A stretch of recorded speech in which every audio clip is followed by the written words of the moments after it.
Can you please state your name and date of birth? Hi there, I'm Dolores Deluce, and I was born January 5th, 1946. So you want me to start with the reading? Okay, great. This chapter is called Rock and Roll A Go-Go. By February 1971, Viva, my 10-month-old daughter, and I moved to a small one-bedroom house on Navy Street in Venice, next door, or actually behind the Davy Jones liquor locker. After I put Viva down for the night, I unpacked my boxes of meager possessions and set up my new kitchen. At exactly 6 a.m. the next morning, we were welcomed to Venice by a magnitude 6.6 earthquake. This was another pattern of threes for me, this one being 666, the symbol for the devil. With a thunderous noise and ungodly shaking, all my dishes flew out of the cabinets. I jolted out of bed and ran and swooped up Viva to carry her outside into open space. My rattled nerves calmed when I noticed the sun had just risen and I felt the magnitude of warm, sunny Santa Ana winds of the day. Afraid to go back indoors, I buckled Viva in the back baby seat of my bicycle, and off we rode along the Venice boardwalk under an open sky. The clouds were tinged with soft pinks, and the sky and ocean glimmered in its peachy glow. I passed neighbors I had yet to meet, all outside discussing the shaker, but I just kept riding along. This was the same beach and boardwalk where I had plunged recklessly into deep, dark waters less than 5 years prior, and luckily came out alive. On that day, despite the disruption in nature, the glory of creation was evident. The mountains surrounding the LA basin were vivid 3D, and only peace and hope lived in me. These glimpses of a peace that surpassed human understanding made me fearless in the face of the unknown and the unsettling earth that rumbled afterwards with many aftershocks.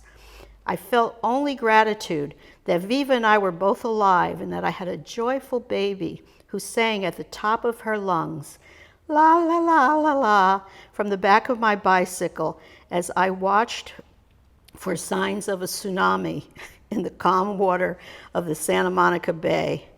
Sha la la la, live for today was my theme song, and Venice Beach, the bohemian capital of Southern California, suited me well. I'll go just that far because that was my introduction to my first home in Venice, even though I'd been here before.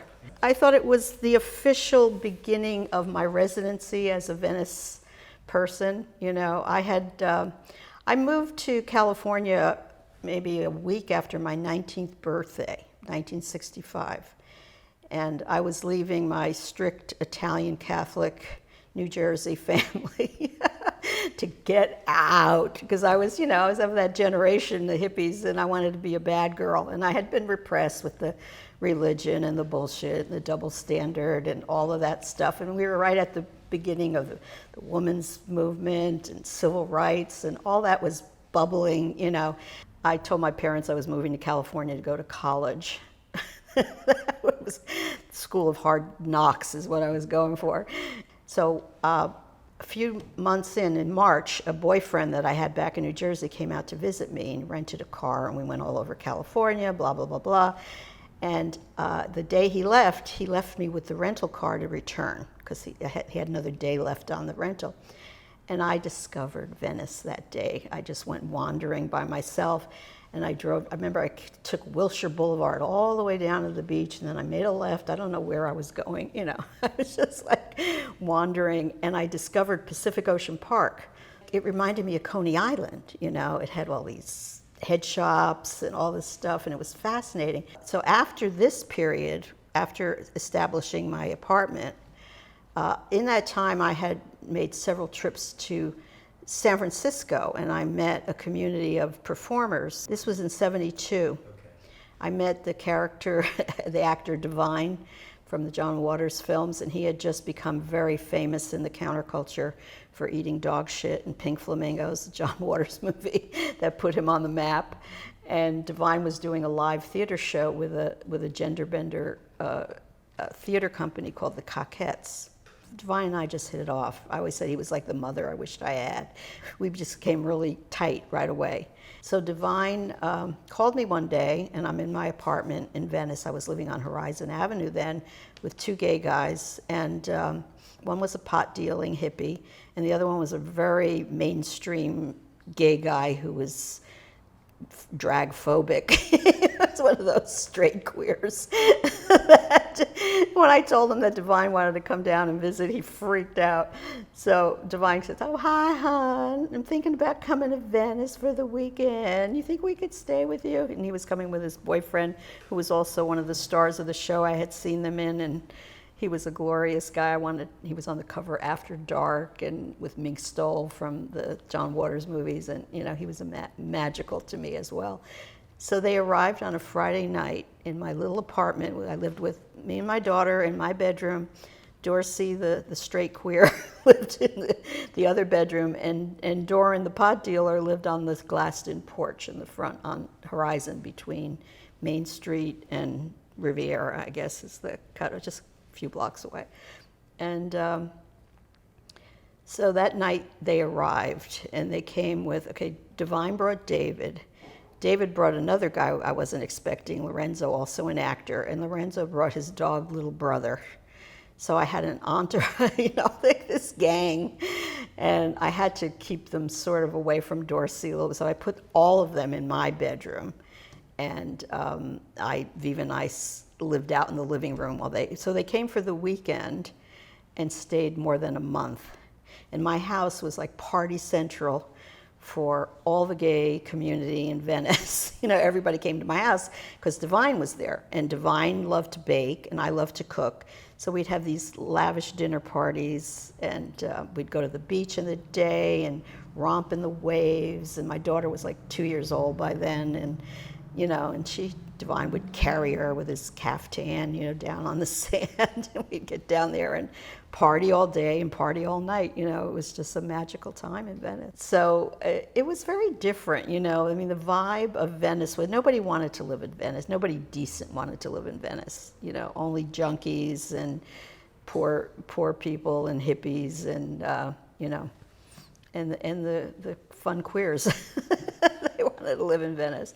I used to call it the Riviera of the welfare elite.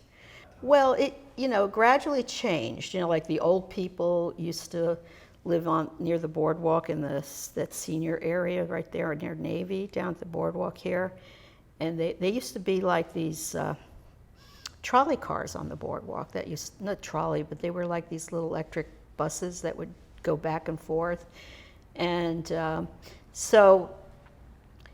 There was no scene on the boardwalk like there is today. There were no vendors. There was none of that stuff. It was nobody really wanted to come to Venice. The only people that would come here came here either by accident or like joggers that would go through. Like I remember we used to party on the beach down by the pier where all the gay people not all the gay people, a lot of the guys would go have sex under the pier of Pacific Ocean Park. So there was a little alcove there. Yeah, it was a very wild scene. The community was very loose and free, and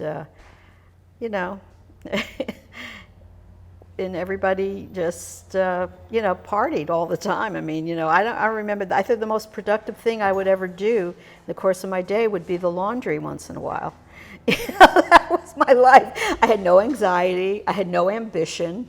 I was just being a mom, taking care of my daughter, and I had all my gay friends, to support me. I make friends with anybody that'll listen to me. I go down to the Fig Tree every morning for coffee, and the other day the barista said to me, "Oh, what are you doing today?" I said, "Oh, I got to go to the dentist, and I got to go to the physical therapist." I said, all my new friends are healthcare professionals. That's how you make friends. I love my doctors, because I have arthritis, I have all this shit that you got to deal with physically, which is not fun. I don't want to live anywhere else, I love that little slice of ocean and sand I see through my window and my front porch. And I'm sorry that there isn't more of a community, but so many of those people are gone now. There's still some around, you know, I mean, they're not all gone. And, but like I said, I don't want to be, like I have new friends now, you know. I was telling some kid I met the other day who always has his little doggy walking down the street, lives across the way. I just met him, you know, because his dog is cute, and I thought his dog was a girl, a boy actually, I thought. And but he was very fashionable. He always had a thing. So I mentioned something, and then we became friends. And then and I told him about this project because he's thinking Venice is so cool, and I want to know more about it. And I said, well, email me. You know, like I'll tell you what's going on about this event that's happening with the. So, you know, so I guess I don't know if Venice has to do with it, but I think Venice still suits me on one level because even the younger generation of people are coming in. They're interested in being here because they know it's special, even though they don't know how special it was, but it still is. I mean, I guess on some levels. I mean, I feel bad that it's so expensive to live here. What would you tell them is special about it if somebody new came into the neighborhood? Well, that's it. I tell them stories. You know, I'm a storyteller. I always have been. That's why I started writing. I didn't write my first book until I was 60, you know, because I've always been a storyteller. I mostly did it on stage, you know, through doing shows. But I would sit there and tell people stories about things that happened to me, and they were like, oh my God, you did that, or you lived through that.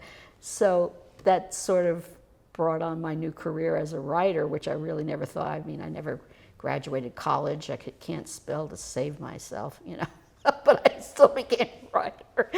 Thank God for spell check and editors. You know, so Venice is I don't know, you know, I know it's still different from other places. It has a different vibe, you know, from Santa Monica to Venice feels different. And what is that? Santa Monica, well, I guess they both attract tourism, so it can't really, I don't know what it is. Maybe it's just because so much of my DNA is existing in this side of the border as opposed to that side. Although that's not totally true either. I go to the YMCA in Santa Monica, you know, I go to the movies in Santa Monica, friends that live in Santa Monica, you know, so, but, well, it has the history. I just remember the days when we used to call the neighborhood east of the beach, what did they call it back then? It was a racist, derogatory term, ghost town. They called it ghost town because all the black people lived there, you know, and the Mexicans and stuff. So, and nobody, you know, middle class people did not want to live in Venice. They thought it was a dangerous place to live, you know, because it was full of, you know, ethnic groups and junkies and hippies. And, but we hippies like that, you know. It was our town, you know, back then.